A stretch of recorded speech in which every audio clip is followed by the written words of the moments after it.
fellow warriors, I'm OhhhhMyJosh and welcome aboard the Joshticle. By now, it's common knowledge among the populace that Dynasty Warriors 9 is indeed open world. This, however, left many feeling confused with how exactly this affects the main story progression.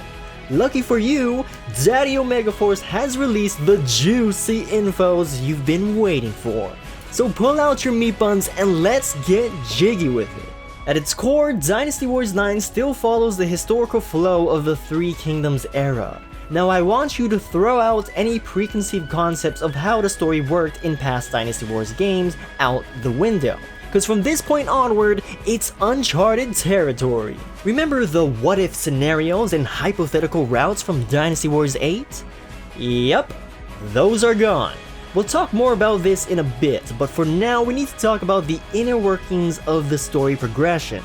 It all revolves around the concept called eras. For example, there's the Yellow Turban Rebellion, then the coalition against Dongzhuo, and so forth. These are all eras. In a way, they sort of act like chapters in Dynasty Warriors 9. Each era has a main objective called critical missions. In order to progress to the next era, you must complete said mission. For example, when you defeat Zhang Jiao during the Yellow Turban Rebellion era, you then begin the next era in history. In general, the next era is likely the allied coalition against Dongzhuo. However, this is easier said than done because a critical mission is often touted as a high difficulty battle. But not all hope is lost because there is a way to lower said difficulty. In addition to the critical mission, there are other objectives called regular missions. Completing a regular mission that is directly connected to the critical mission will cause its difficulty to lower. Now if you're still confused, no worries, my buddy Kite came up with a very easy to follow example. Imagine this, you're in the era of the coalition against Dongzhuo. The critical mission would be to defeat Dongzhuo at Luoyang. Now let's say there's a regular mission where you must defeat Lu Bu at Hulao Gate. Both are treated as separate battles. So now you have two options. You can do it the easy way by defeating Lu Bu at Hulao Gate and then going after Dongzhuo, or the hard way where you go straight to Luoyang to defeat Dongzhuo with the added difficulty that Lu Bu is now also on the same battlefield. Does it make sense to you yet?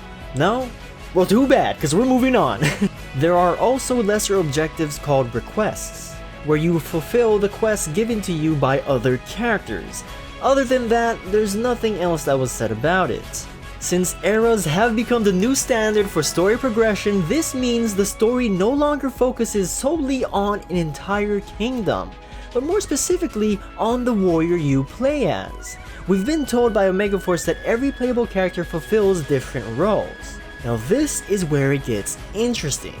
You see, a starting era is 100% dependent on the character you choose to play as. A widely used example is if you were to choose someone like Wang Yuanji over Zhao Yun. You'd begin in an era further into the future than you would as an old geezer like Zhao Yun. The world drastically changes per era. It's this feature that has left the developers puzzled because the ability to switch characters on the fly is now up in the air. Meaning, this is a feature up for consideration that may or may not make it into the final product. But come on, this is Omega Force we're talking about. They'll find a solution to it in no time. Regardless of chosen character, the main story flow is pretty much the same throughout. But every character has different eras and periods they were active in, so it should still be a nicely varied experience on a case-by-case basis. As we near the end of this video, let's bring back the hypothetical route topic. I have to say, this is one decision I'm disappointed in. The whole idea of altering history was such a refreshing idea to implement back in Dynasty Warriors 8. To see it not carry over to Dynasty Warriors 9 is a shame. However, I totally understand why they chose to do this. Since the open world drastically changes in relation to the current era, it's probably too heavy of a burden on their shoulders. Creating changes in the world for every single hypothetical era is no small task. The best we can hope for in the far future is DLC, which I highly doubt.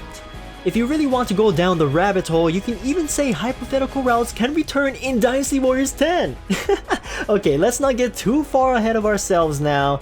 that is a very, very long time from now. Ultimately, the whole era concept has a lot of potential. This is another innovation of Dynasty Warriors 9 I'm looking forward to, and man, I can't wait to get this game in my hands.